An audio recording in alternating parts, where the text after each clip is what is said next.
Listo. Bueno, buenas tardes a todos. Bienvenido a la presente jornada organizada por la Comisión de Jóvenes Profesionales del Comité Ibero-Latinoamericano de AIDA. Desde ya, por supuesto, el agradecimiento por la predisposición que han tenido los tres expositores el día de hoy y a toda la audiencia aquí presente. Le vamos a pedir, por favor, que mientras los disertantes estén exponiendo, mantengan los micrófonos silenciados. Vamos a dar comienzo a la presente jornada de regulación y tecnología, el impacto de Open Insurance y los sandboxes en el mercado asegurador. Los disertantes eran Andrea Moreno, abogada asociada en Finlex, firma especializada en brindar asesoría legal en servicios financieros, enfocando su práctica y asesoría legal en derecho y regulación de seguros y reaseguros en Costa Rica y Centroamérica. Es licenciada en Derecho con honores en la Universidad de Costa Rica y posee una maestría en Derecho Financiero y Comercial Internacional del King's College de Londres. Por otra parte, Alberto Bogantes es asociado senior en BLP Abogados en San José, Costa Rica, especializado en resolución de conflictos, seguros y reaseguros e Insurtech. En su práctica ha representado clientes en procesos judiciales y administrativos, además de ofrecer asesoría en seguros y reaseguros, incluyendo la evaluación de siniestros y el desarrollo de Insurtech. Tiene estudios de grado y posgrado en la Universidad Escuela Libre de Derecho, Universidad La Salle, Universidad de Salamanca y TDI Academy. Es miembro del Colegio de Abogados de Costa Rica, la International Bar Association y secretario de la Asociación Insurtech de Centroamérica y el Caribe. Finalmente, Oscar Garza, CEO, cofundador y director de Journey Sports, Insurtech especializada en seguros deportivos y presidente en ejercicio de la Asociación Insurtech México. Estudió Derecho en la Universidad Panamericana, trabajó en el Banco del Ahorro Nacional y Servicios Financieros, cofundando en el año 2017 Journey Sports, Insurtech, que ha cubierto a más de 127.000 deportistas de más de 160 deportes, ofreciendo seguros de accidentes, viajes, equipo deportivo y responsabilidad civil. Fue ganador con Journey Sports del programa de aceleración de startups en el año 2022 en la TAM. También fue ganador del Global Insurtech Competition del año 2023, organizado por la Asociación Insurtech de Nueva York. Como presidente de la Asociación Insurtech México, ha liderado los esfuerzos de Open Finance, estableciendo vínculos de colaboración con distintos organismos. Asimismo, lideró la conformación de la Alianza Insurtech del Pacífico, homologando las agendas de desarrollo gremiales con Colombia y Chile. Le cedo a continuación la palabra a Alberto Bogantes, quien oficiará como moderador en la presente jornada. Muchas gracias, Carlos, y muchas gracias, amigos y amigas, que tenía mucho de no verlos. Muchas gracias por participar de esta ponencia. Como ustedes podrán o pudieron ver, el nombre de esta ponencia es el Open Insurance y este modelo realmente novedoso que es el Sandbox. Y no podemos hablar de estos temas sin ver cuál es el génesis de todo esto, por qué hoy estamos hablando de este tema y por qué del CIRA Joven estamos impulsando de que cada día los abogados de esta hermosa práctica de derechos seguros estemos más actualizados. Y todo tiene su génesis en el tema de la transformación digital en el sector asegurador, ¿verdad? Hemos visto cómo a través de la incorporación de tecnologías como inteligencia artificial, blockchain, big data y APIs, ¿verdad? Las aseguradoras han venido a mejorar sus operaciones, sus productos y sus servicios, especialmente de cara al consumidor. Entonces, el objetivo de esta disertación es explorar cómo el Open Insurance y los sandboxes regulatorios realmente están redefiniendo un poco el mercado legal y operativo del seguro. Entonces vamos a iniciar hablando un poco del tema de Open Insurance, que aquí voy a molestar a mi gran amigo Oscar Garza para que al menos nos explique, porque tal vez muchos ya sabrán del tema, otros es un término totalmente nuevo, y empezar por su génesis. ¿Qué podemos decir, Oscar, sobre qué significa el Open Insurance?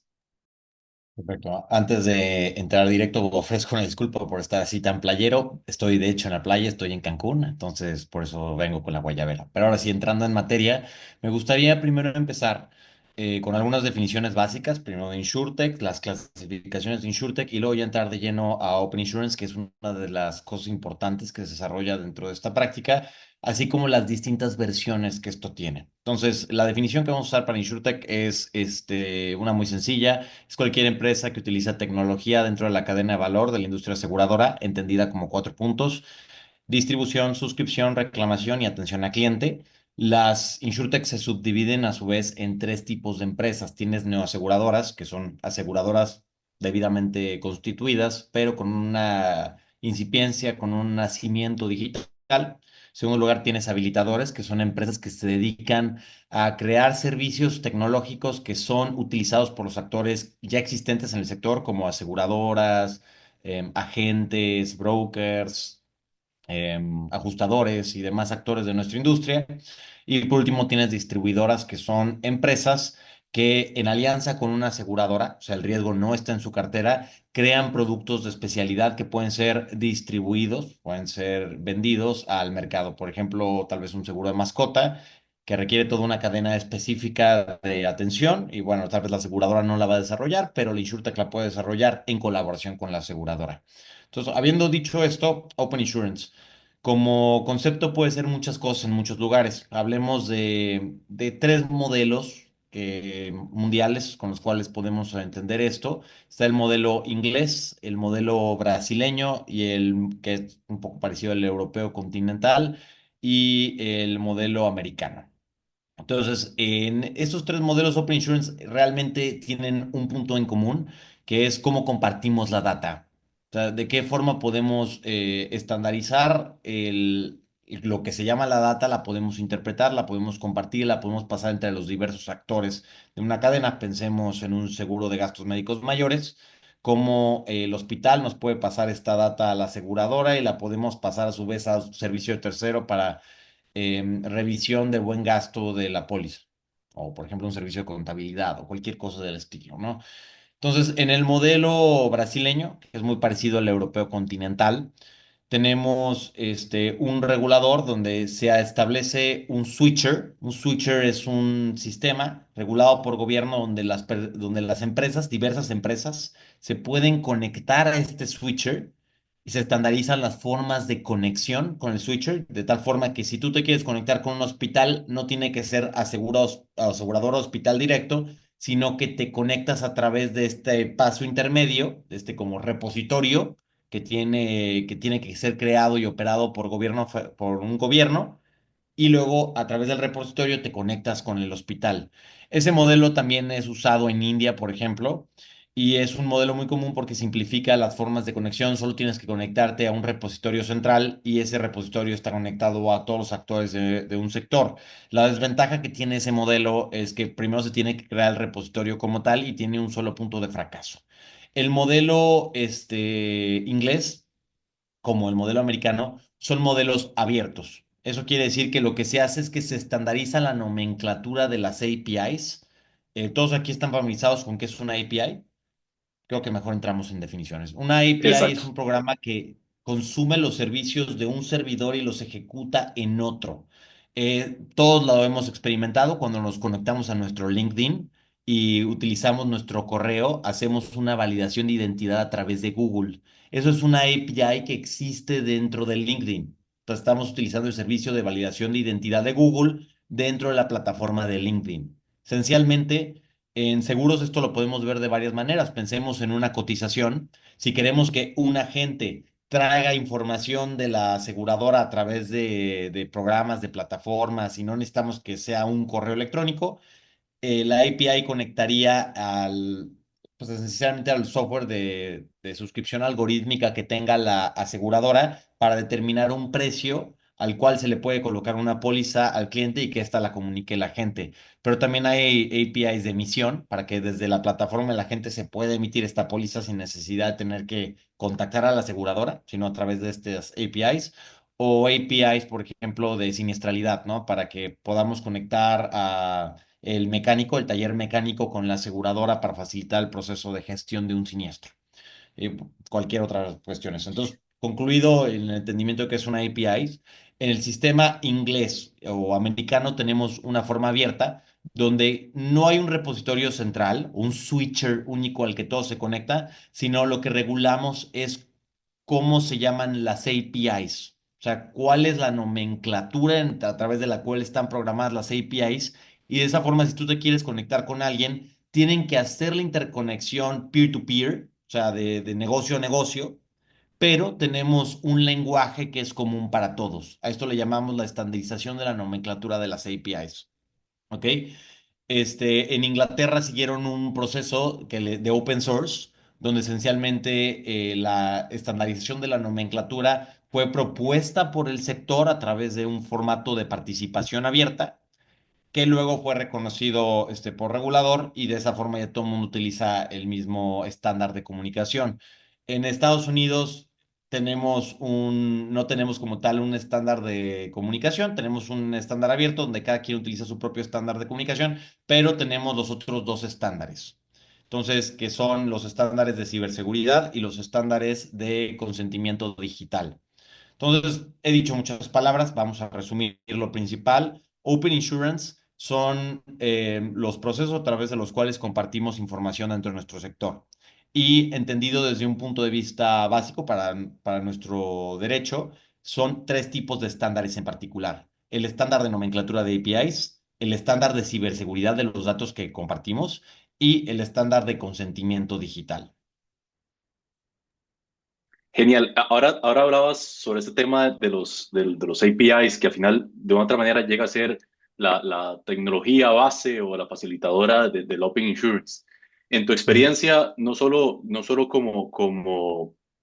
la parte comercial, sino también como presidente de InsurTech México, ¿qué beneficios realmente le ves a la Open Insurance? Porque, claro, hablabas de temas de ciberseguridad, de consentimiento digital, que ya por sí solos son un mundo y hay un tema regulatorio detrás, pero en el fondo, realmente cuáles son los beneficios que produce el Open Insurance para realmente invertir en este tipo de parámetros o de regulaciones y que se puedan ejecutar?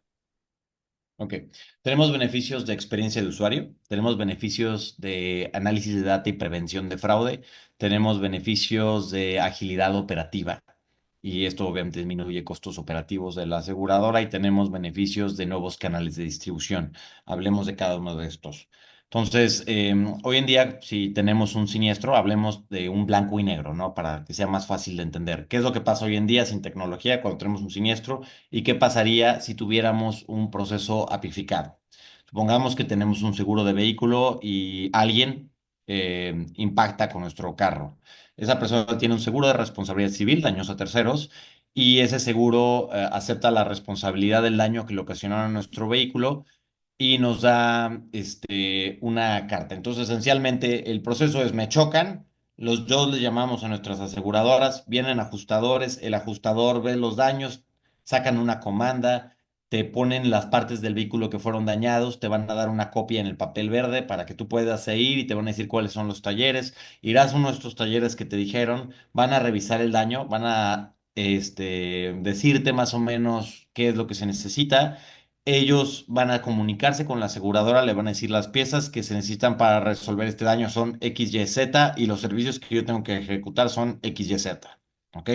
Esto se comunica a través de un correo electrónico, lo recibe la aseguradora para las piezas que tiene que procurar, que tiene que adquirir, manda correos a 5 proveedores distintos para ver quién tiene las piezas. Estos se mandan por correo electrónico, los proveedores ven las piezas, checan su inventario y le responden por correo electrónico a la aseguradora, pues sí tengo esta pieza, tengo esto, a este precio, se hace una comparación de precios de los proveedores, se escoge un proveedor, se manda a comprar la pieza, esta pieza viaja de vuelta al taller donde van a instalarle, por ejemplo, la fascia que fue dañada o el parachoques, bueno, tal vez el parachoques mantiene más sentido, ¿no?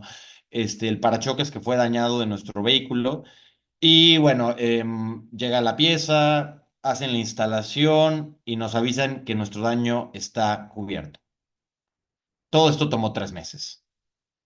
Es algo que obviamente afecta la experiencia de usabilidad de un seguro para nuestros usuarios y pues obviamente a pesar de que te pagaron el daño, desde un punto de vista de experiencia la gente está molesta porque por meses se queda sin su vehículo o se queda con un vehículo chocado hasta que pueda ser reparado, ¿no? ¿Cómo funcionaría en caso de que tengamos procesos apificados? ¿Ok? Alguien colinda nuestro vehículo, nuevamente por atrás, nos daña el parachoques.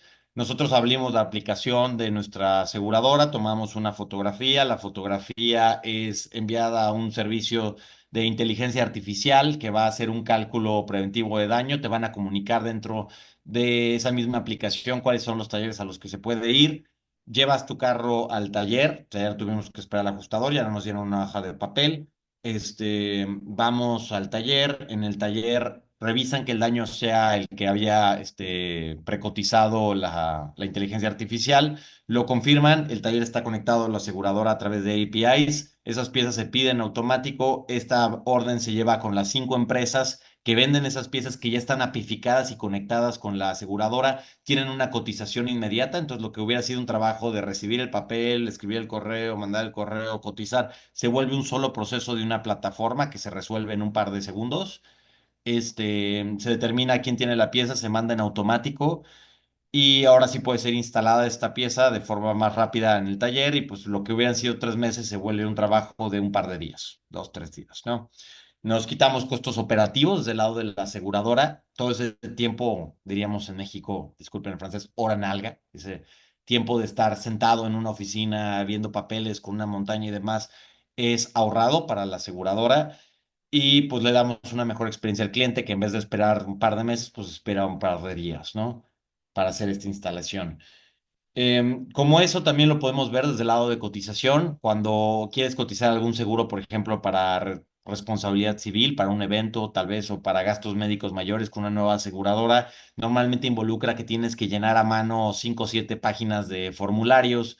Esto se lo das a tu agente se lo manda a la aseguradora, esperas un par de días para que te manden una cotización, si te la aceptan o no te la aceptan. Esta cotización la podemos hacer automática directo a través de una plataforma web para que no tengamos que hacerte salir de tu casa y puedas hacer la cotización directa con la clave de tu agente. Entonces, hay opciones para eso, por ejemplo, siniestros, cotización, la emisión en vez de mandarle un correo electrónico a la aseguradora pidiendo que por favor emitan esta póliza y que todos la aseguradora tenga que hacer un correo de cobranza, lo podemos perfectamente alinear desde que le dices en la plataforma si la quiere. A través de una API se hace el proceso de emisión de la carátula, de las condiciones generales, de los certificados, se mandan los correos, y esto hace que los tiempos de espera para una compra, de una adquisición, de una póliza sea mucho más rápido, en la mayoría de los casos que ya están estandarizados. Entonces, esos son algunos ejemplos de industria. Obviamente, disminuir los costos de operación permite que productos nuevos como seguros, microseguros, que tal vez antes hubieran sido muy caros de distribuir y operar, a través de esta tecnología se puedan distribuir, operar, siniestrar de forma prácticamente automática y pues mejorar la penetración del mercado asegurador por un lado, pero también optimizar los márgenes, costos y experiencia de usuario por el otro para los productos ya tradicionales. Genial. Y ahora, poniéndote el sombrero de abogado, puede Ujú. ser bajo tu experiencia en México directamente o si a través de la Asociación InsurTech de México y la Alianza del Pacífico, que es la alianza, digamos, de aseguradoras de InsurTechs, perdón, en Latinoamérica. ¿Cuáles son retos regulatorios que tal vez has visto? Ya sea que desde la perspectiva del InsurTech directamente para poder aplicar ese tema de Open Insurance y la regulación que ahora lo mencionaba, de estandarización de nomenclatura API, de ciberseguridad, consentimiento digital. ¿Te has enfrentado a ver retos regulatorios, ya sea en México o en otro país? ¿Y cómo nosotros como abogados realmente podemos aportar para mejorar e impulsar esta regulación? Hay varios retos. Tenemos retos de derecho comparado. Primero habíamos hablado que hay varios estilos de Open Insurance. Open Insurance no es una cosa monolítica, una sola cosa, no es un continente, es más como un archipiélago. Cada región ha hecho lo que ha entendido con eso. Y entonces eso hace un reto de, pues, cuál es la forma que vamos a adoptar en la región, ¿no? En México, en Costa Rica, en Chile. Ya hay algunos avances y ahorita podemos entrar en las cosas que se han avanzado en eso, específicamente a las leyes que ya están creadas. Luego tenemos un reto de interpretación. El reto de interpretación es que la gente confunde mucho Open Finance, específicamente Open Banking, con Open Insurance. Vaya, banca abierta contra seguros abiertos. Esto es problemático porque en el ejemplo, por ejemplo, en inglés, en Inglaterra, perdón, el ejemplo de Open Banking ha sido bastante repudiado por la industria bancaria. Les ha costado mucho trabajo desarrollar esto, no consiguió los objetivos que esperaban. Las únicas personas que están, o las únicas empresas que están utilizando Open Banking son grandes empresas tecnológicas como Apple y demás. Entonces, un poco los bancos se quedan con la idea de que pues, tuvieron que financiar la introducción de un tipo de legislación que solo es usada por empresas más grandes que ellos. en el caso de Apple, y que realmente no cumplió con el objetivo de darle más movilidad financiera a los ingleses. Supongo que esto es medio debatible. Obviamente, en la última misión comercial que hicimos en Inglaterra, eso fue lo que nos dijeron todos los bancos con los que hablamos. Este, y pues en México, por ejemplo, Open Banking ha sido resistida por los bancos porque sienten que la información les pertenece a ellos. Y la única razón por la que se crea Open Banking realmente es para dar más movilidad, o darle más oportunidades al consumidor de poder llevar más servicios financieros con la información que ya tienen con uno de sus bancos. Ahora, en el sector asegurador, la gente creía que era como una mandatoriedad por el ejemplo de Europa continental, donde la gran mayoría de las personas ya tienen, por ejemplo, pólizas de gastos médicos mayores, pero es muy complicado cambiarte de una empresa a otra. Entonces, esta regulación se instauró para que sea la portabilidad más sencilla. Obviamente a las compañías no les encanta que las carteras que ya tienen ganadas las pierdan contra otros competidores, entonces pues hay resistencias por eso. En América Latina tenemos retos muy distintos a los de Europa continental.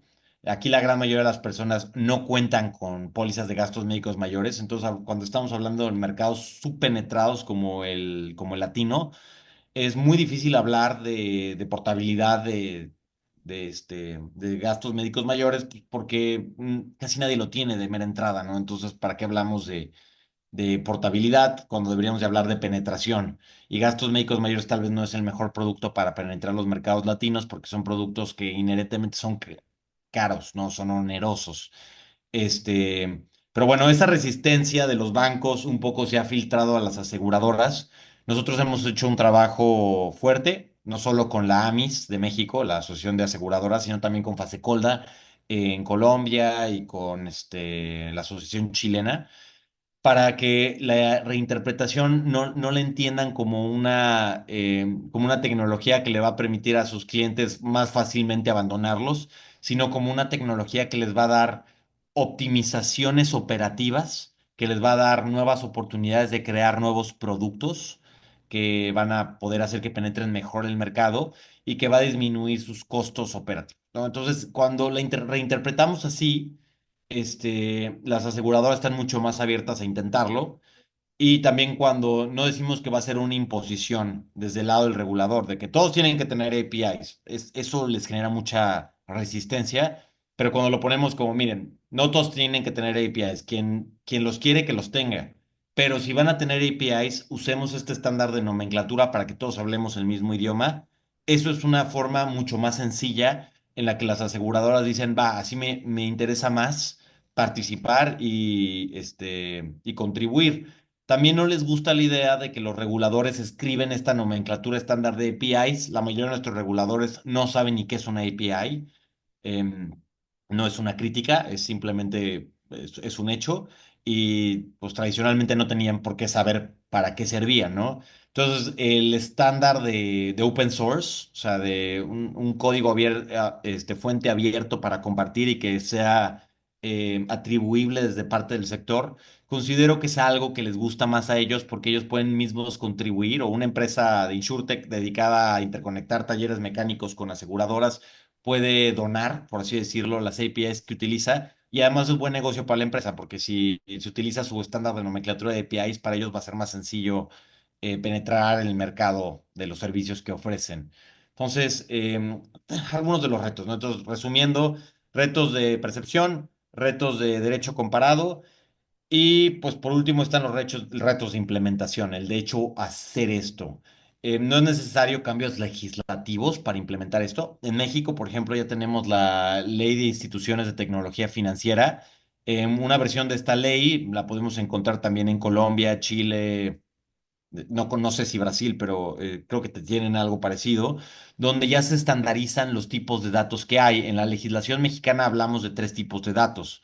Hablamos de datos transaccionales, de datos agregados y de datos estadísticos. Tiene otro no, usa otro nombre la ley que ahorita poco no recuerdo, pero es el concepto, ¿no? Un dato transaccional es un dato asociado a una persona que habla de su historial de uso de un servicio.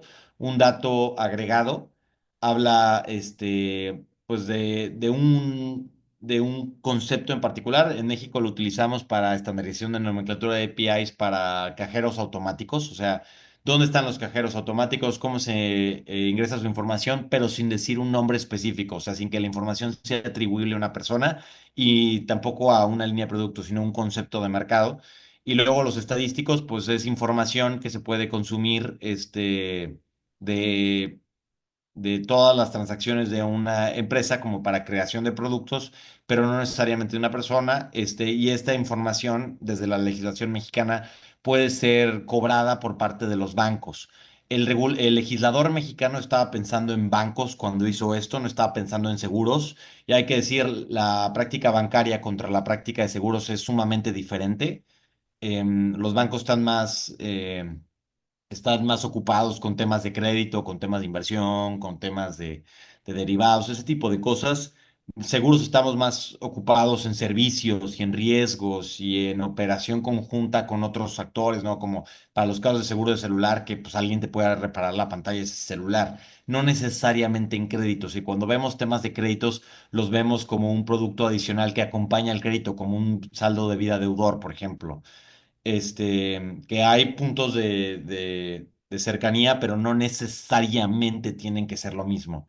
Entonces, si bien esta legislación existe, es inaplicable. O sea, la regulación secundaria en México lleva un desacato legislativo de 4 años, no se ha emitido, y nadie espera que se emita este punto. El regulador, con quien ya hemos tenido reuniones, está de acuerdo en esta visión de open source y la forma en la que se resolvería esto es a través de una circular única la circular única de seguros y fianzas, que es el documento que emite nuestro regulador, y con un reconocimiento a una base de open source que es integrada por la industria, por una parte, pero con un oversight del mismo regulador a través de una subdirección que ellos determinen. Entonces, estamos avanzando en esto, en cómo implementarlo. Si quieren ver un ejemplo completamente implementado, los invito a que consulten openinsurance.io o IO de 1.0, pues, y ahí pueden ver cómo se ve un estándar de nomenclatura de APIs para el derecho inglés. Creo que con esto podemos concluir, salvo que tengas Buenísimo. otra No, pregunta. no, muchísimas gracias, todo absolutamente claro. Y definitivamente es algo que debemos seguir investigando, especialmente porque, y hablo directamente de mi país, no existe una estandarización de nomenclatura de APIs, tampoco hay regulación que hable al respecto. Creo que por lo general, y ya aquí todos podemos acordar que esto inicia por lo general en temas de banca y no necesariamente de seguros, y a veces queremos copiar y pegar los modelos cuando son de otra manera mercados distintos. Muchísimas gracias, te agradezco por el tiempo y Andrea, ahora vamos con vos sobre esos Antes de famosos. concluir, nada Sí, más por para favor. avisarles, estoy dejando en el chat la página que les menciono, Open Insurance IO, ahí la pueden consultar, ahí están los estándares de nomenclatura de APIs. Ahora sí, con esto Genial. concluyo, una disculpa por la interrupción. No, muchísimas gracias, muchísimas gracias. Andrea, ahora entonces continuamos con vos para ver el famoso modelo, y haces medio polémico de sandboxes regulatorios. Sí, bueno, les traje esta presentación, me cuentan si ya la pueden ver. Perfecto. Bueno, yo les vengo a hablar de los sandboxes regulatorios que, como bien dice Alberto, pueden ser medio polémicos, pero parten desde la base de innovar, pero bajo supervisión. Innovar en un formato controlado. Entonces, ¿qué es un sandbox regulatorio? Empecemos por qué es un sandbox. Un sandbox es un arenero. Es una caja de arena donde los niños juegan y experimentan en un entorno seguro, controlado, y ahí pues usan sus juguetes, usan la arena y van creando sus ideas. Entonces, ¿cómo se aplica este término? ¿Por qué le llamamos sandboxes regulatorios a este concepto que se ha dado para promover la innovación, digamos, de las fintechs y en general la innovación financiera? En el ámbito de innovación y tecnología, un sandbox proporciona precisamente un entorno similar, un espacio seguro y controlado donde las empresas pueden probar sus tecnologías, servicios o modelos de negocios sin afectar a los usuarios o al mercado en general. Generalmente, este marco permite a los innovadores, bajo supervisión de un regulador, realizar pruebas a pequeña escala y corto plazo de sus innovaciones, utilizando participantes en vivo en un entorno controlado, delimitado y protegido bajo condiciones regulatorias flexibilizadas. Ahora, no hay un único modelo de sandbox, se ha implementado de diferentes maneras en diferentes jurisdicciones, porque precisamente es eso, cada jurisdicción implementa lo que ha visto, lo que considera que se acomoda para este sandbox regulatorio. Pero entonces se parte de esto, de un marco regulado donde experimentamos, pero todo sin los costos regulatorios normales, inmediatos, digamos, de ofrecer servicios financieros. Esto, digamos, que es el punto de partida de los sandboxes regulatorios. Ahora, tenemos que tener claro que los sandboxes son uno de los varios enfoques regulatorios disponibles para aprovechar la innovación beneficiosa que cae dentro de las áreas grises regulatorias.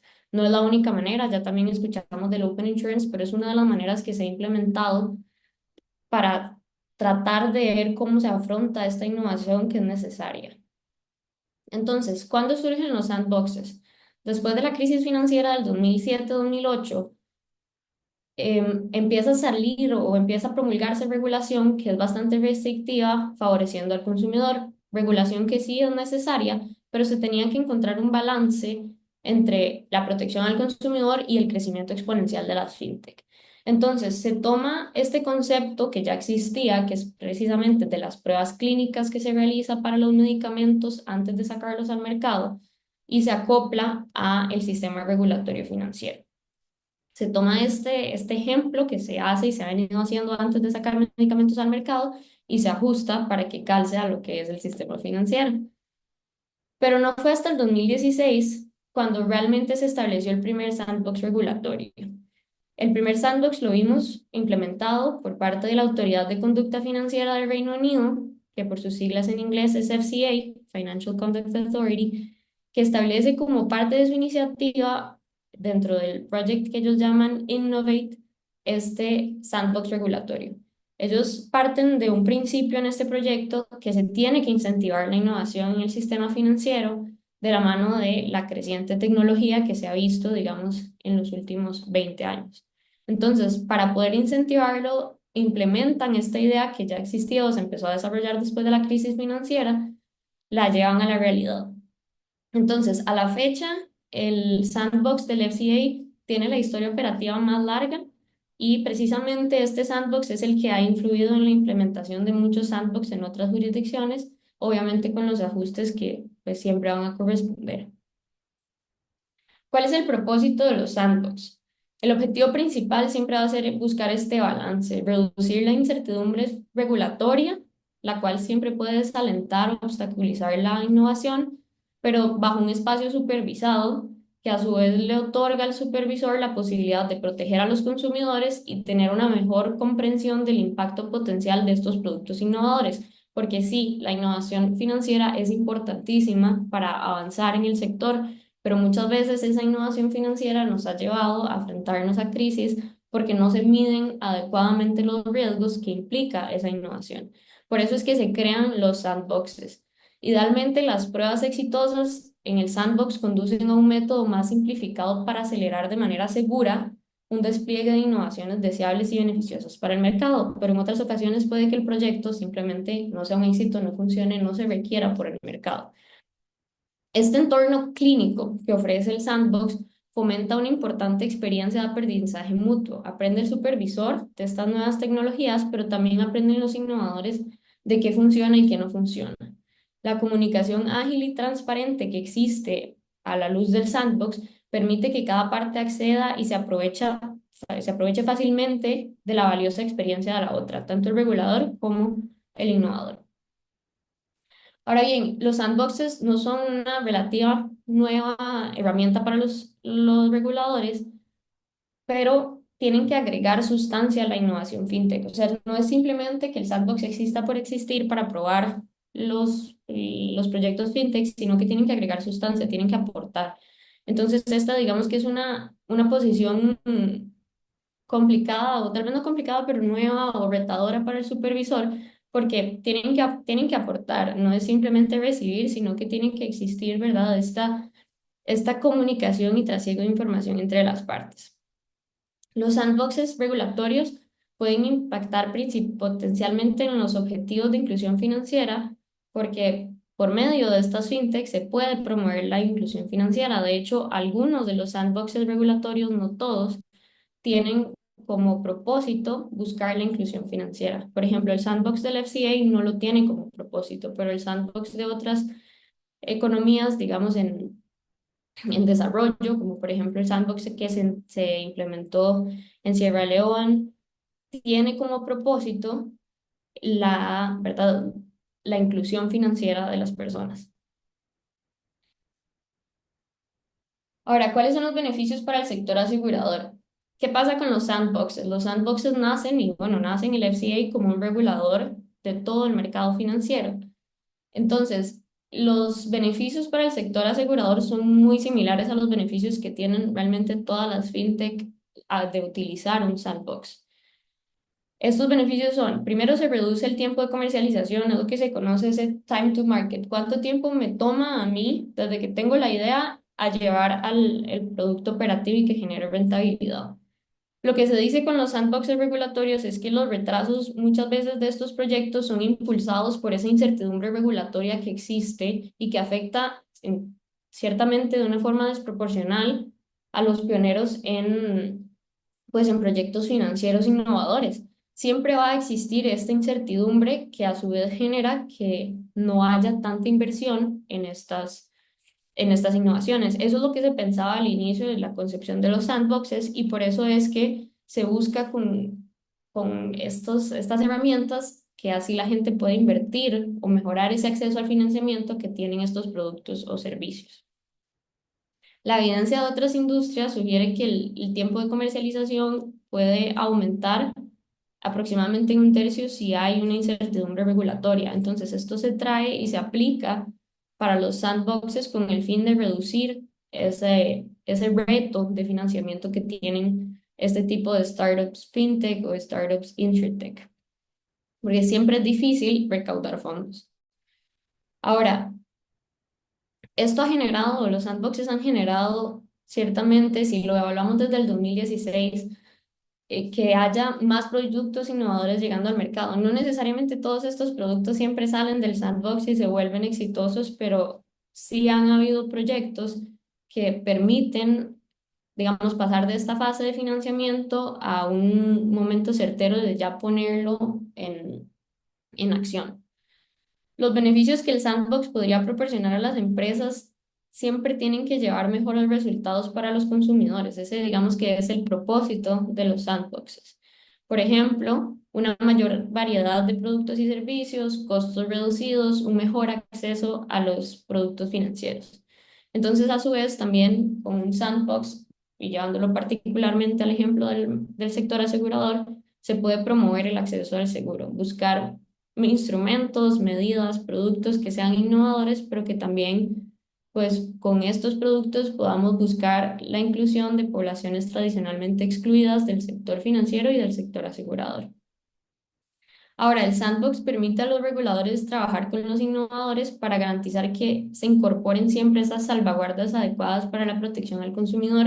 Y esto puede ser particularmente valioso para el sector asegurador en el tanto venimos con una tendencia de protección al consumidor bastante importante, pero parte de los requisitos para poder participar en un sandbox regulatorio son implementar o hacer un plan de cómo vamos a ser transparentes y cómo vamos a comunicar al consumidor. Entonces, digamos que desde el inicio el producto nace con esta idea en mente de consumo y de protección. Esto puede, en cierta manera, reducir muchos riesgos legales para el asegurador cuando ya llegue este producto a la realidad. ¿Me escuchan bien? Se acaba de venir una tormenta muy fuerte. Pero te escuchamos bien. Casi no les escucho. Regálenme un segundo para ponerme audífono.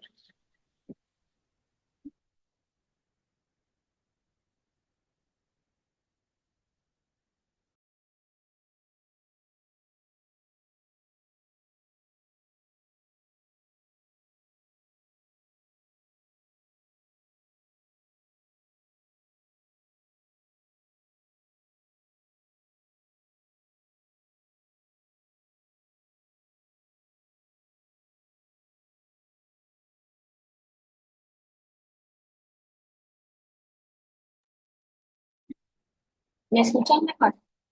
Sí, te escucho un poco mejor, claro. He dicho, discúlpenme.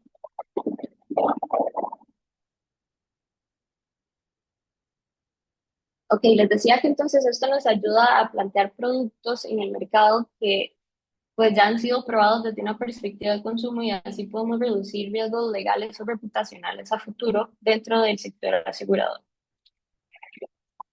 Ahora bien, los beneficios de los sandbox podrían ser muchísimos, pero siempre hay que pensar que los sandbox no solo son, o tradicionalmente se ha venido pensando que los sandbox son para llevar a una empresa o a un producto financiero fintech al éxito o a poder salir al mercado, pero no necesariamente tiene que ser una empresa nueva o un producto nuevo. Los sandboxes también se han usado para ofrecer soluciones electrónicas dentro del sector financiero. Por ejemplo, se han probado formularios automatizados de conozca a su cliente que sirvan para la identificación o verificación de clientes a través de, como bien explicaba Oscar, APIs que permiten jalar información de otras fuentes. Y también se han probado sistemas de identificación biométrica utilizando estos sistemas de sandbox. Entonces, no solamente es para una empresa nueva o un producto nuevo, sino que también sirve para empresas ya consolidadas que quisieran probar soluciones electrónicas. ¿Cómo funciona un sandbox? No hay un único sandbox, no hay una única fórmula para que les podamos exponer acá, sino que les vamos a contar un poco de un proceso genérico que siempre se ve a través de los sandbox y que consiste de cuatro fases.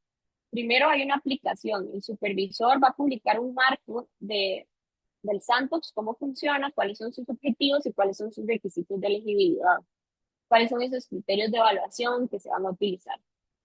Una invitación para aplicar al sandbox generalmente parte de que el sandbox existe para las entidades que estén realmente sujetas o potencialmente sujetas a la autoridad del regulador o del supervisor. Obviamente, si una entidad no va a vender un servicio financiero, no tiene sentido que aplique un sandbox regulatorio. Entonces, el punto es que haya un marco claro de para quién funciona esta plataforma y para quién no va a funcionar.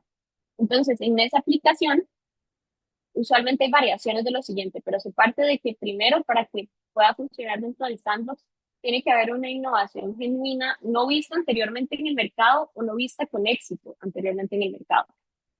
La innovación tiene que proporcionar un beneficio identificable a los clientes, a los consumidores. Este es el punto de partida de los sandboxes siempre, pero también tiene que ser por lo menos tener una base técnica sólida y tiene que proporcionar mejoras en la accesibilidad y eficiencia de estos servicios. Ahora, pasamos al proceso Ah, de selección. perdón, Andrea, Decimos, nomás creo que la pantalla está congelada. No sé si todos la tienen, está en beneficios para el sector asegurador. No sé si igual estás en esa parte. no, ya pasé, déjenme volver a compartir a ver si ya Presentar. se les actualiza. ¿Ya lo ven? Sí, nada más que está en pantalla compartida por aquí. Ah, ok, Tengo que ponerlos en vamos a modo. ver. Vamos a ver. En- Ya, ya los perdí.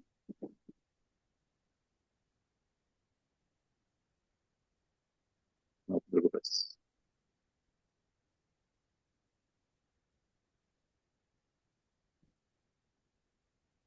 Ahí le das. Exactamente. Perfecto. Ok, sí, pero ahora no me deja pasar a mí. Voy.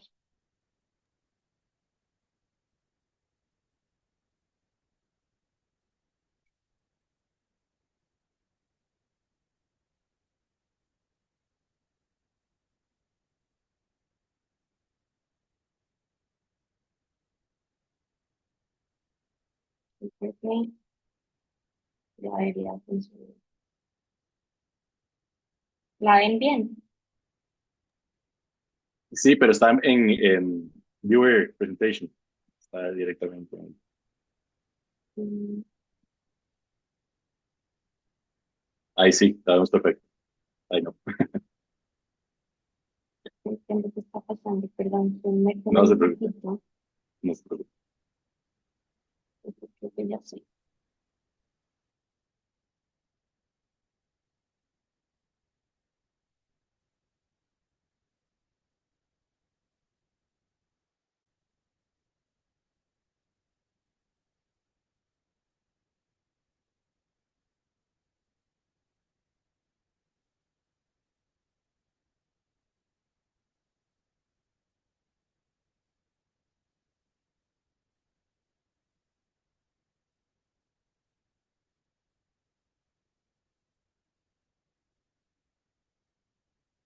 no la ven.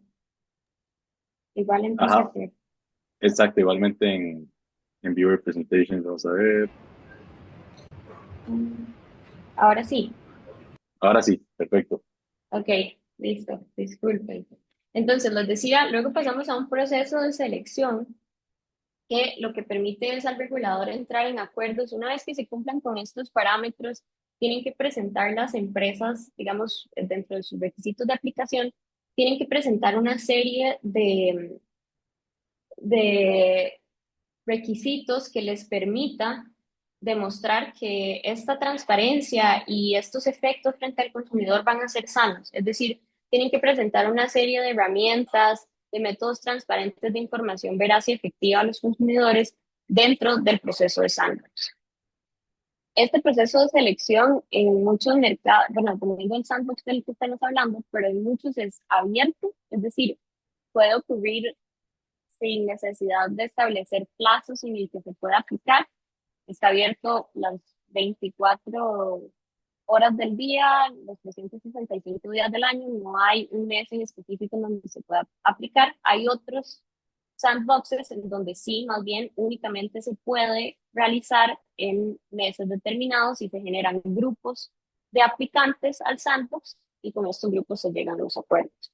Andrea, una Ahora, por pregunta. ejemplo, ¿Y tiene algún costo asociado? Ahora que hablabas de esa parte de la aplicación, es decir, en tu experiencia has visto que por lo general tiene un costo elevado, que a veces representa incluso una inversión importante para las startups o insurtechs, en este caso en el sector asegurador. sí, vamos a ver, usualmente el ingresar al sandbox no necesariamente tiene costo. Por ejemplo, en el sandbox del FCA, el ingresar al sandbox no tiene costo, pero ¿qué sí va a tener costo necesariamente? El ponerlo en operación durante la fase de prueba, el exponerlo a los consumidores, eso obviamente sí tiene un costo que tiene que ser asumido por el startup, no va a ser asumido por el sandbox regulatorio. Pero no hay como un fee o un costo de entrada. Eso usualmente no es común porque desincentivaría el uso pues, del sandbox. Entonces, luego de este proceso de selección, se llega a un acuerdo con los participantes, el sandbox llega a un acuerdo donde se establece el periodo por el cual va a estar dentro del sandbox, los métodos que se van a utilizar para la prueba y demás mecanismos con los que se va a hacer reportería al regulador. Luego se pasa a este periodo de prueba en donde pues dentro de un plazo determinado, usualmente dentro del periodo de selección, la entidad puede hacer uso de pues, el conocimiento del supervisor, porque va a tener asignada una persona dentro de este sandbox regulatorio que le va a estar ayudando en la implementación de su proceso de prueba, estableciendo cuál va a ser el plan, cuáles son las métricas que se tienen que cumplir para entender si el proyecto es o no beneficioso, si el proyecto es o no exitoso. Entonces, este periodo de prueba puede tardar usualmente entre 6 a 24 meses y en algunos casos puede estar sujeto a prórroga. Luego llegamos a la etapa de finalización en donde vamos a tener tres posibles escenarios. El proyecto no es exitoso, no se cumplen con las métricas, entonces simplemente pues se probó, el sandbox cumplió su función y este proyecto no va a salir al mercado. Luego una segunda opción y es que se necesita más tiempo. Sí, ha cumplido con ciertas métricas, pero falta validar algunos aspectos, entonces se pide un tiempo adicional al supervisor para estar dentro del sandbox regulatorio, que dé esta posibilidad de operar en este mercado flexibilizado y controlado, pero nunca va a ser por tiempo ilimitado, siempre se van a poner plazos por el cual va a estar dentro del sandbox. Y si no, puede ser exitoso el proyecto, o sea, digamos, sería la tercera y mejor opción, se cumplen con las métricas y este proyecto se quiere llevar a la realidad. Entonces ahí, dependiendo del supervisor y sus facultades, se tienen varias opciones, pero usualmente lo que se hace es que se crea un plan para la obtención de la licencia, ya sea regular o flexibilizada. Por ejemplo, en el caso del FCA, el regulador tiene la facultad de flexibilizar licencias al final de este proceso. Entonces, se establece un plan con el que se tiene que cumplir en cierto plazo para llevar a la realidad este proyecto que se puso en prueba en el sandbox regulatorio. Ahora, ¿qué se requiere para implementar un sandbox regulatorio? Y aquí, más allá de las consideraciones jurídicas, no es algo que se tiene que tomar a la ligera. Implementar un sandbox regulatorio es costoso y se requiere personal técnico y capacitado para implementarlo por parte del supervisor. Pero más allá de eso, el supervisor tiene que cuestionarse varios aspectos. Primero, si el sandbox es lo que su regulación necesita, porque en algún momento, luego de que la FCA puso en práctica su sandbox regulatorio, fue un tema que se puso de moda, fue un tema que muchas entidades querían, muchos países querían aplicar y querían utilizar, pero tal vez no tomaban en cuenta que la regulación del Reino Unido le permitía al FCA tener un sandbox pues bastante exitoso, pero no necesariamente todas las regulaciones pues, son iguales. El primer aspecto que hay que considerar para implementar un sandbox regulatorio, digamos que meramente jurídico, es el mandato claro del supervisor que así lo permita. Si el supervisor no tiene un mandato que lo permita, pues es como ponerle una camisa de fuerza, porque es implementar o ponerlo a hacer cosas que no está acostumbrado a hacer, que no tiene personal para hacer. Entonces, ¿qué es lo que se busca en este mandato de los supervisores? Usualmente lo que buscamos es que haya, primero, una identificación clara, y esto casi que lo van a tener todos los supervisores, de velar por la estabilidad financiera. Ese siempre lo vamos a encontrar en supervisores regulatorios. Pero además de eso, tiene que haber un mandato de protección al consumidor y tiene que haber un mandato de promoción de la competencia. Eso usualmente es la mezcla perfecta para que un supervisor pueda implementar un sandbox regulatorio sin cambios en la normativa. Con eso ya podría entrar porque se cumplen con los tres objetivos del sandbox: buscar la innovación, es decir, buscar competencia en el mercado, proteger al consumidor, pero siempre velando por la estabilidad financiera. Esto es lo que usualmente nos permite que el supervisor, digamos, tenga ese punto de inicio para implementar su sandbox.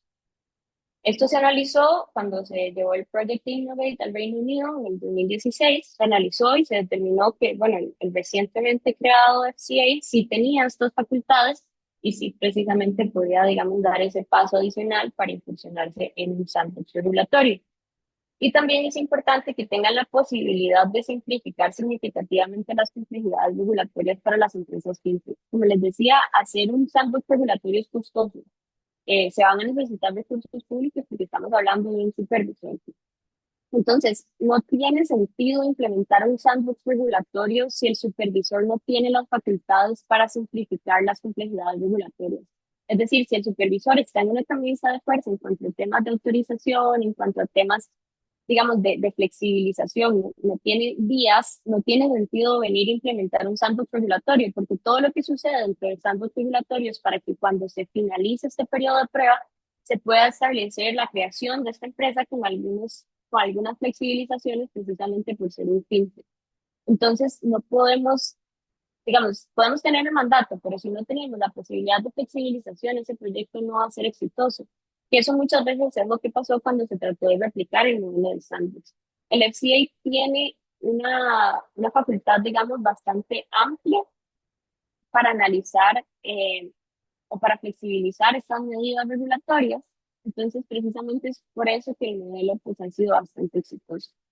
Más allá de eso, los supervisores van a tener que analizar propuestas de innovación bastante complejas, bastante técnicas y retadoras. Entonces, ciertamente un supervisor antes de implementar un sandbox regulatorio tiene que validar si es capaz de asesorar a los innovadores de manera efectiva, porque eso es el pivote, el punto de partida de un sandbox, de poder diseñar pruebas que sean relevantes y robustas para las empresas que estén admitidas en el sandbox y de comprender los riesgos que tiene un sandbox regulatorio.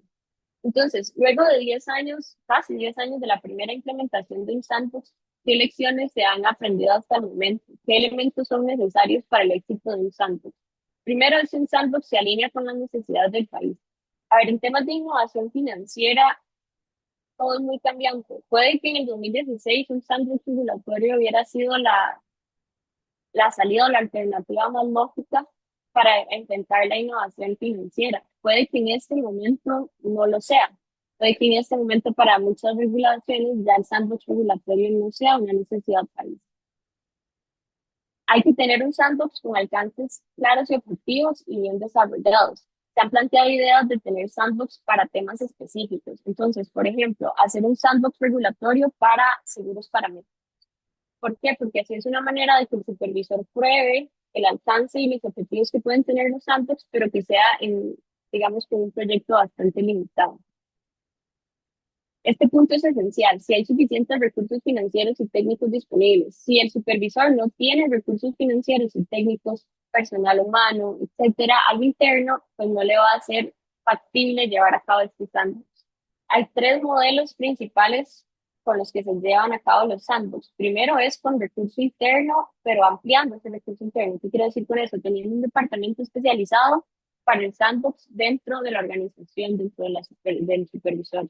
Por ejemplo, el FCA tiene ahorita más de 150 personas designadas únicamente a operar el sandbox. Pero por supuesto, es el Reino Unido, tiene muchos recursos, tiene recursos técnicos, recursos financieros que les permiten hacer eso.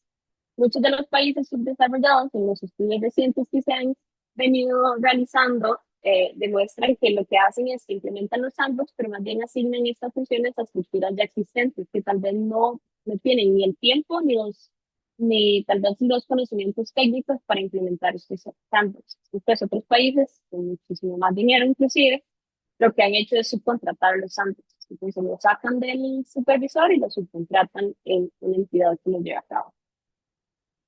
Luego también hay que evaluar si el mercado fintech es maduro, si está listo y realmente hay una demanda para los sandboxes, porque si no hay una demanda no vamos a crear y gastar recursos en algo que realmente no está ocurriendo y no se necesita. Si existen planes de salida robustos y bien pensados, esto es lo que les decía, si realmente luego de que termine este proceso del sandbox, luego de que lo probamos, funciona, hay alternativas para estas fintech, hay maneras de flexibilizarlo, si no hay, entonces no creemos el sandbox, porque salen del sandbox y mueren, esa es una idea. Tiene que haber una participación interinstitucional. Esto es particularmente importante en los servicios financieros porque ¿qué pasa? Muchas veces un startup o un fintech no toca únicamente a un supervisor, sino que toca a varios supervisores. Si estamos hablando de un país en donde la regulación financiera sea multisectorial, es decir, no está concentrada en un único regulador, sino que está distribuida en varios reguladores, esto puede ser un reto. De hecho, esto es una de las razones por las que se dice que el FCA tuvo tan fácil implementar el sandbox, y es porque está concentrado en todo el tema de conducta, está en el FCA para todo el sector financiero. Entonces, esta coordinación interinstitucional es muy fácil. Y como siempre, porque igual está hablando de innovación financiera, el sandbox tiene que ser ágil y flexible en su operación. Ahora, ¿cuáles son los riesgos de los sandboxes regulatorios? Estas son algunas igual lecciones que hemos aprendido después de estos años. Si los equipos del sandbox están mal equipados y con pocos recursos, en lugar de beneficiar al consumidor, van a presentar riesgos para los consumidores. Va a ser un reto que no van a poder asumir los supervisores. Luego, si los reguladores no pueden tener los recursos y la capacidad suficiente para ajustar su marco legal o regulatorio, igual no tiene sentido entrar en este sandbox. Y otro riesgo que se ha generado a través, ¿verdad? A través de estos años utilizando de los sandboxes, una lección que se ha aprendido, es que muchas veces los sandboxes pueden generar un campo de juego desnivelado, en dos sentidos. Primero, si un sandbox no hace diferencia entre grandes participantes y pequeños participantes, pues él no tiene en sí mismo sentido porque va a favorecer a las big tech, va a favorecer a las empresas ya consolidadas y no a los startups. A los startups les va a ser más difícil. Entonces, por eso los sandboxes siempre tienen que ser ágiles y adaptarse. No deberían de ser reglas tan estrictas, porque si no, siempre van a beneficiar a las empresas ya consolidadas. Y luego también el tema del campo de juego desnivelado y llevándonos de vuelta al tema al financiamiento. ¿Qué pasa?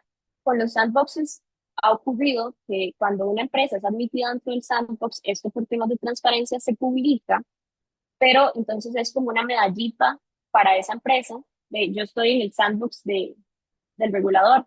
Entonces genera que los inversionistas vayan o busquen invertir casi siempre en las empresas que están en los sandboxes y no en empresas que están afuera que pueden ser igualmente muy buenas. Entonces el regulador tiene que jugar con estas medidas y buscar cómo nivelar el juego. Si estos aspectos no se cuidan, entonces los sandboxes no van a funcionar y puede haber riesgo reputacional para el supervisor porque se le va digamos, a imputar responsabilidad o por el éxito o el no éxito de estos sandboxes o el riesgo que corran los consumidores por estos productos que salgan de los sandboxes regulatorios. Se puede ser contraproducente porque va a haber una desprotección al consumidor si no se hace de forma correcta y más bien si no nivelamos el campo de juego de forma adecuada vamos a afectar la innovación financiera. Ahora, otros riesgos que siempre van a tener los sandboxes, y yo creo que en realidad es algo que va a tener cualquier innovación financiera, es el tema de protección de datos. Necesariamente los datos están tejidos dentro de los servicios financieros. Si estamos usando un sandbox, tenemos que tener mucho cuidado con las personas que están participando dentro del sandbox. Igual que pasa con el tema de las pruebas clínicas, pues en los sandbox regulatorios también se tiene que cuidar mucho este tema de cómo se están utilizando los datos de estas personas que están participando en estas pruebas. Los nuevos riesgos sistémicos, la innovación financiera es importantísima, pero si no se cuida, si no se monitorea y si no se controla, puede implicar un riesgo sistémico que exponga a todo el sector, a todo el mercado financiero. Y la inteligencia artificial. Como todo, la inteligencia artificial y casi que de un año para acá juega un papel esencial en todo, entonces hay que empezar a medir cuál es el papel de la inteligencia artificial en las fintech y en los sandboxes regulatorios. ¿Cómo se va a tratar este tema? Eso es lo que les traía. Muchas gracias. No, muchas gracias a vos, Andrea, y para apoyarte incluso en el tema del modelo sandboxes, eh, ahí mencionaba sobre dónde yo voy a aplicar el modelo, que obviamente influye mucho en la viabilidad o no de que sea exitoso. En enero, el Digital Insurance sacó una circular a través del InsurTech de Asociación InsurTech de Brasil, donde da datos que realmente son importantes para este modelo. La SUSEP, que es la Superintendencia de Seguros Privados de Brasil, en una resolución 381 y en una circular del año 2020, empezaron a implementar este modelo con ciertos requisitos que ahora muy bien nos explicaban. Y después de 5 años de estarse aplicando este modelo, hay ciertos datos que se generaron que es importante tenerlos, ¿verdad? De 32 insurtechs que 2020 a la fecha en Brasil se han sujetado a este modelo sandbox, 17 de ellas todavía siguen operando, ¿verdad? En un 53% podríamos decir que le fue exitoso. Incluso 4 ya han obtenido la licencia definitiva. Quiere decir que completaron todo el proceso para ya llegar a estar en solvencia y en requisitos regulatorios, igual que otras empresas del mercado. Incluso la siniestralidad de parte de estas 17 insurtechs que le mencionaba, según nos dice el informe, usualmente tiene una siniestralidad de 46%, 53%, es decir, quiere decir que tienen una siniestralidad controlada, y esto de cara al consumidor es importante porque demuestra que de otra manera, siendo el supervisor el que regula cómo están funcionando, también protege al consumidor. Y además, algo muy importante para efectos de las nuevas tendencias de la inclusión de seguros en mercados que no lo tienen, el 68% de los consumidores que son asegurados, digamos, de estas insurtechs que se desarrollaron a través de modelos sandbox, nunca habían tenido un seguro, ¿verdad? Entonces eso también habla de que desarrollan productos y modelos de negocio que también buscan inculcar un poco más en personas que no lo tienen. Así que muchísimas gracias. Eh, por tiempo, voy a ir concluyendo un poco también para abrir un espacio de preguntas. Todos estos temas, obviamente, para muchos son nuevos, para otros ya lo han visto bastante, pero nos genera un compromiso que yo lo he dicho en otras charlas en el SILA, ahora en Chile que tuvimos, que estuvo espectacular. Nos genera el compromiso de seguir estudiando esos temas. Esos ya son riesgos que clientes, especialmente cuando tenemos clientes de empresas aseguradoras o incluso mismos consumidores, para aquellos abogados que definen a consumidores, nos obliga a estar al tanto de esta terminología, de qué es un API, de qué es Open Insurance, de si realmente tal vez tengo un cliente que por el modelo de negocio y la legislación aplicable podría aplicar un tema de sandbox, y yo como abogado lo voy a asesorar y voy a conocer muy bien cuáles son los requisitos, o por su defecto vamos a bien impulsar una regulación a través del supervisor para que abra este modelo de sandbox en sus respectivos países. Entonces, si no estamos claros con esos temas, si no indagamos, si no estudiamos un poco más y vemos que ya ha sido exitoso en muchos países, pero también ha generado contingencias que nos obligan a nosotros a estar al tanto para poder asesorar a nuestros clientes de la mejor manera, por supuesto que nos hace, entre comillas, un poco menos especialistas en esa rama del derecho de seguros, porque al final el tema de InsurTech y de tecnología inculcada en el derecho de seguros no es algo totalmente ajeno, forma parte de. Así que yo les agradezco muchísimo a los expositores, y por favor, ahora abro el espacio para preguntas o consultas o comentarios que quieran hacer.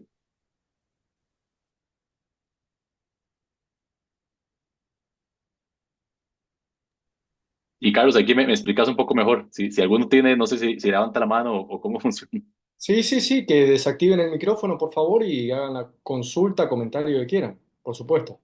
Se abre el panel ahora, así que...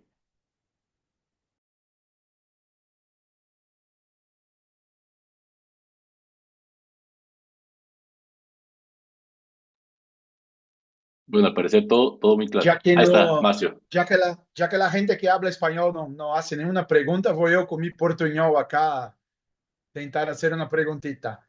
Para los tres, eh, hablaron así, felicitaciones, muy claro, muy felices las presentaciones, son increíbles como temas. Y así, una pregunta que es de un brasileño que vive un mercado que es muy fuerte con los corredores de seguros. Si hay algún corredor nos asistiendo ahora, no me críe en problema, estoy haciendo una preguntita. Los corredores son importantísimos. ¿No parecen a ustedes que están estudiando estos temas que cuando hablamos de banca open bank, es más sencillo tratar los temas do que los temas de Open Insurance, justamente por la figura del corredor existir en nosotros, en nuestro mercado, y casi no haber en los bancas no open bank? Es siempre muchos temas, pero este para open Insurance me llama mucho la atención. Y otro tema es que todos hablaron muy bien de eso, pero también es una realidad, es nuestro código de defensa del consumidor, eh, sumado a la ley general de protección de datos, nos trae una serie de reglas, también moldan nuestra forma de Open Insurance. Entonces, si en tus países, con las reglas de Ley General de Protección de Datos, también te traen problemas a ser enfrentados, y si son sencillos o no, y si los corredores de alguna forma atrapallan un poco estos temas. Muchas gracias. Perfecto, bueno, como las preguntas fueron sobre Open Insurance, me voy a aventar a responder yo primero. Marcio, muchas gracias por la pregunta. Entonces, de entrada, los brokers no considero que sean un problema para la implementación de Open Insurance porque son uno de los principales consumidores de esta tecnología. Hay productos que tienen que ser, desde mi perspectiva, distribuidos a través de brokers, sobre todo seguros muy complejos, por la misma naturaleza del producto, con más de 50, 80 páginas de condiciones generales, con limitaciones, exclusiones, deducibles, coaseguros, coberturas, tecnicismos. Algunos productos tienen que ser explicados al consumidor y pues el lugar de la gente y el broker no va a cambiar, pero que tengan que ser explicados al consumidor, que se tengan que hacer una asesoría para una correcta transferencia de riesgo del usuario de seguro a la aseguradora, pues no quita que de todas formas tenga que cotizarse, que tenga que siniestrarse, que tenga que hacer procesos de alta y baja de grupos de personas, por ejemplo, en los seguros de accidentes para empresas. Y si estos procesos tardan meses en realizarse por fricción operativa, pues tampoco es bueno para el agente, tampoco es bueno para el usuario, ¿no? Entonces, no veo un reto de parte de los agentes por esto. Hay productos que sí no están hechos para ser distribuidos por agentes o por brokers, dado es el caso de los microseguros y pequeños productos estandarizados que son fáciles de entender, como es el caso de un seguro de celular, como un seguro de accidentes, un seguro de mascota. De por sí estos productos suelen ser bastante económicos y no son rentables para la gente intermediar. Entonces, un producto que vale $10, $100 al año, no tiene ningún sentido para que la gente intermedie porque pues se va a llevar una comisión de $2, de $20 y pues tiempo no hay una forma como de justificarlo, ¿no? Entonces en esa parte para esos productos donde no haría sentido un agente, la misma estructura de costos del producto normalmente los aleja y se necesitan canales de distribución de terceros, como pueden ser tiendas como Walmart, supermercados y otros canales que son más masivos, ¿no? Para llegar a estas colectividades necesarias. La otra pregunta, que era sobre Open Insurance, recuérdame por favor, Marcio, ¿cuál La era tu segunda protección, pregunta? Es la mezcla de Open Insurance con defensa de Ah, con consumidor datos, sí, con protección de y datos. datos. Perfecto. Vale, muchas gracias. Una disculpa por eso. En cuanto a protección de datos, Open Insurance no pretende traer nuevas legislaciones o nuevas regulaciones sobre exactamente cómo la persona consciente y sus datos pueden ser tratados. Los avisos de privacidad van a tener que ser firmados. Los derechos ARCO, como acceso, rectificación, cancelación, esos derechos tienen que seguir siendo protegidos. Si una entidad va a compartir los datos personales, ya sean datos básicos o datos vulnerables, van a tener que seguir llevando la forma que cada país establece sobre protección de datos. Aquí para el consentimiento digital lo que se busca más bien es adicionar el reconocimiento desde el lado del regulador, no del legislador, sino del regulador, de cómo estos contratos de aviso de privacidad, de derechos arcos, pueden ser ejercidos a través de firmas digitales. O sea, que es suficiente para que el usuario se dé por consentido del tratamiento de sus datos, por una parte, pero también de los productos que está por adquirir. Entonces, más allá que estés de acuerdo de que tus datos van a ser usados de esta manera y que tú consientes al hospital para que ceda estos datos a la aseguradora para que pueda pagar el seguro, que si no lo haces, pues no te van a pagar el seguro y es así de simple la vida, ¿no? Entonces, normalmente eso no es como un tema problemático, sino que el cliente entienda bien las implicaciones del producto que está comprando de forma digital y que de esa forma, por ejemplo, en México tenemos muchos problemas de litigios por entrega de condiciones generales. Entonces, si en México la aseguradora no puede acreditar fehacientemente que la persona recibió las condiciones generales, entonces, normalmente se resuelve en favor del asegurado por parte de nuestros tribunales, ¿no? Y si hay algún, por ejemplo, rechazo de alguna cobertura, el juez ordenaría a la aseguradora a cubrirlo, lo cual pues obviamente tiene costos de litigio y tiene pues pérdidas de cosas que tal vez hubieran estado ya de fondo. Tenía razón la aseguradora que no se debía de pagar por X, Y o Z, pero de forma no se pudo concluir eso porque no se había cumplido los requisitos que implica la ley mexicana para que la persona se dé por consentida en su aseguramiento. Entonces, resumen, dos cosas, están los derechos de protección de datos, esos permanecen igual, solo se busca una forma digital de acreditarlo, el consentimiento, y dos, el consentimiento del producto a adquirir. También esos estándares de qué es lo mínimo indispensable. ¿Es mínimo indispensable que te lo firme en la pantalla de su celular? ¿O tienen que grabarse diciendo, entiendo el producto? ¿O tenemos con que le mandemos un correo y podamos acreditar que el correo le llegó y lo recibió es más que suficiente?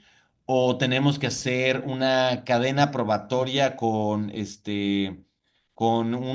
una reserva de los pasos a través de los cuales esta información transcurrió para poder llegar al consumidor? O sea, ¿qué tanto es tantito? ¿Cuál es el mínimo estándar regulatorio necesario para dar por entendido que el cliente tiene toda la información de su producto y entiende de qué trata? Entonces, son dos temas muy parecidos pero separados, por eso es que respondo de esta manera.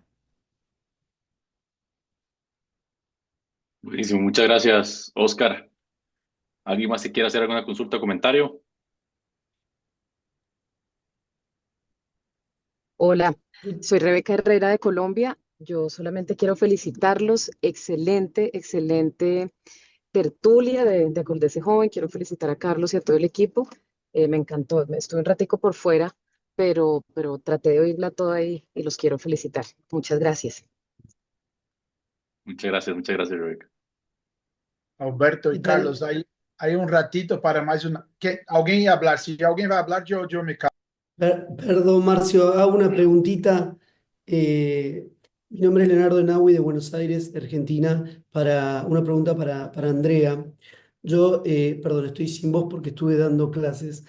Em, yo investigué con mucha profundidad el tema de las herramientas que tienen los reguladores para los procesos de fiscalización y de supervisión frente a las nuevas tecnologías como son las Ujú. Roundtable, los Innovation Hubs y los sandbox regulatorios. Y Andrea, mencionabas que veías en el caso de que el sandbox regulatorio no funcione como herramienta por algún error en su implementación como consecuencia de, qué sé yo, algún déficit de falta de profesionalismo en el equipo o que falle en su implementación en términos generales, veías un riesgo reputacional para el supervisor. Ahora bien, yo creo que ese riesgo ya lo asume el supervisor cuando hay ciertos productos tecnológicos que de alguna manera están funcionando por fuera de la égida de su control porque no los está pudiendo controlar porque esas pruebas se hacen por fuera de la regulación actual e incluso no están contenidas por ningún espacio, como podría llegar a ser el arenero. Así es, correcto. A ver, ¿qué es lo que pasa con los sandboxes? Y tal vez para aclarar, no es que, no sé si falta de profesionalismo, sino que muchas veces, y es una realidad en Latinoamérica, tal vez las superintendencias no tienen los recursos necesarios para poder contratar un equipo como lo hace, por ejemplo, el FCA en el Reino Unido, que tiene más de 150 personas dedicadas exclusivamente al sandbox, ¿verdad? Entonces, nada más para aclarar, no es necesariamente falta de profesionalismo, muchas veces es falta de recursos para poder acceder a su vez a ese recurso humano necesario para llevar a cabo algo tan complejo como es el sandbox, porque el regulador tiene que asesorar, tiene que supervisar y tiene, digamos, que acompañar durante este proceso. Entonces, ciertamente, si hay estas áreas grises, ¿verdad? Siempre de la regulación y de la innovación que están jugando al paralelo a la supervisión, siempre generan riesgo reputacional para los supervisores, porque si no está digamos, si no hay una regulación adecuada, si el supervisor no entra y regula adecuadamente a estos jugadores del mercado y luego hay un riesgo que se materializa en la comunidad, ¿verdad? En la población y genera pérdidas financieras, entonces siempre se van a ir a culpar al supervisor. Hay un caso muy interesante, de hecho, en Zimbabue, que lo estudié cuando estuve estudiando el ejemplo del FCA, y es que se estaban vendiendo seguros por medio de mensajes telefónicos. Las personas se aseguran, pagan la prima y resulta que luego esta empresa desaparece, se va. Nadie sabe a dónde está. Nunca se reguló, nunca se entró a ver. Entonces, ¿a quién le caen todos los consumidores? Obviamente al regulador que no entró a regular a tiempo y no entró a fiscalizar este tipo de funciones que siempre, siempre va a ser parte de la función de todos los reguladores. El mandato siempre es velar por la estabilidad financiera y velar porque las personas que estén vendiendo seguros en el ámbito nacional estén reguladas y autorizadas. Entonces, si bien los sandboxes regulatorios implican un riesgo reputacional de poner en marcha empresas que luego puedan no funcionar o más bien de no poner en marcha muchas empresas porque el sandbox es un fracaso total, eso no elimina o la existencia, digamos, de este riesgo reputacional en paralelo sigue siendo menor que el de simplemente dejar que esta innovación financiera ocurra sin supervisión y poniendo en riesgo la estabilidad del sistema. Entonces, es un mejor riesgo reputacional escoger el de el sandbox regulatorio al de no regular del todo y que luego hayan consecuencias negativas en el sistema. Sí, Coincido, muchas puedo, gracias. si puedo aportar algo, digo, en tema de sandbox regulatorio en México, yo personalmente le pedí a nuestro regulador que no lo hiciera, que se boicoteara, que, que no ocurriera, porque después de la misión comercial que hicimos a Brasil y hablar con las empresas que estuvieron en el sandbox, un poco todas me dijeron que hubieran preferido ir directo a convertirse en una aseguradora de derecho completo en vez de haber entrado en el programa de sandbox. Ujú.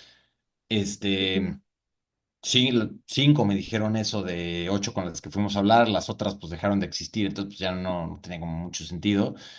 Desde el tema práctico, obviamente fraude siempre hay, ¿no? Y el fraude no es gracias a la existencia de un sandbox o no, porque quien iba a hacer fraude, desaparecerse con el dinero de las primas de una aseguradora que nunca existió, pues lo iba a hacer con sin o a pesar de un sandbox regulatorio que existiera. Simplemente es fraude, ¿no? Es un delito como cualquier otro. Pero el de hecho implementarlo normalmente genera resistencias de parte de las aseguradoras que hace más difícil la colaboración entre las insurtechs con las aseguradoras y cualquier regulador tiene tres objetivos en cualquier legislación de seguros del mundo, que son, por una parte, protección al consumidor, prevención del lavado de dinero y financiamiento del terrorismo y solvencia. Cualquier régimen de excepción que reduzca la capacidad de esto, pues va en contra del mercado mismo. Es más sencillo poner a los emprendedores a colaborar con actores existentes de mercado y desde mi perspectiva, los inversionistas no entienden nada de o sea, los inversionistas que invierten en fintech no entienden insurtech. Entonces, la existencia de un sandbox o no, no detiene la inversión misma. Que es el caso de México, que las empresas que levantaron capital lo levantaron sin la existencia de un sandbox, aunque en los hechos existe uno en nuestra regulación, pero que nunca nadie ha usado. O sea, es letra muerta. Ujú. Pero bueno, Sí, esa es de mi hecho, bueno, opinión. para Obviamente, yo estoy en agregar, contra del modelo. sí, lo Sí. habíamos comentado, pero para agregar un poco a lo que decías, por eso les hablaba de los elementos necesarios, o sea, si realmente se alinea a hoy el sandbox, si un país va a implementar este sandbox, que nada más no sea porque es el nuevo método de moda para regular la inversión, como decía Leonardo, hay otras alternativas, pero más allá de eso hay que analizar si el mercado lo necesita, es decir, si yo supervisor al mercado que regulo en este momento lo busca, si es una necesidad país o si simplemente lo voy a hacer por seguir una tendencia. Hubo un estudio reciente del Departamento Especial para la Inclusión Financiera del Secretario General de las Naciones Unidas sobre los sandboxes, por sus siglas es UNSGSA, que lo que decía es que analizando los modelos de sandboxes regulatorios específicamente en países de economías emergentes, se determinó que alrededor de un cuarto de los supervisores lanzaron sus sandboxes sin analizar los factores que les mencioné y los elementos que les mencioné, sino que simplemente lo hicieron como por montarse en esta tendencia regulatoria y por eso es que muchas veces las experiencias con los sandboxes no han sido positivas, sino más bien todo lo contrario, han sido negativas. Gracias, Andrea. ¿Podrías enviarme el documento o el link por el chat box? Sí, claro, Gracias. se los paso a todos. Es un PDF, voy a ver si me deja mandarlo, pero aquí lo tengo.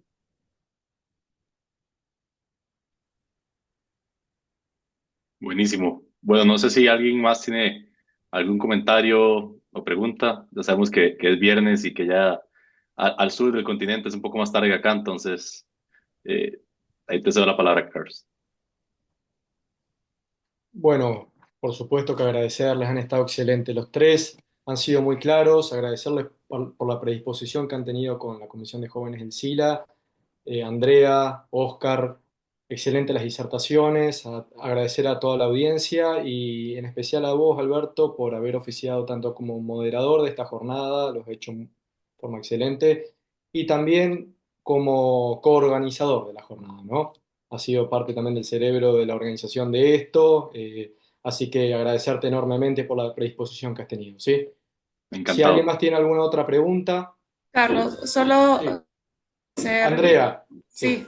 sí, solo quiero agradecer en nombre del Consejo Directivo del SILA a cada uno de ustedes, los expositores, por acompañarnos en esta edición del SILA Joven. Como dice Carlos, su participación ha sido excelente, ya que son grandes profesionales y con una experiencia y una visión en materia de seguros, regulación y tecnología que nos ha permitido entender mejor los desafíos y las oportunidades que se nos presenta ahora con el Open Insurance y el sandboxes regulatorios.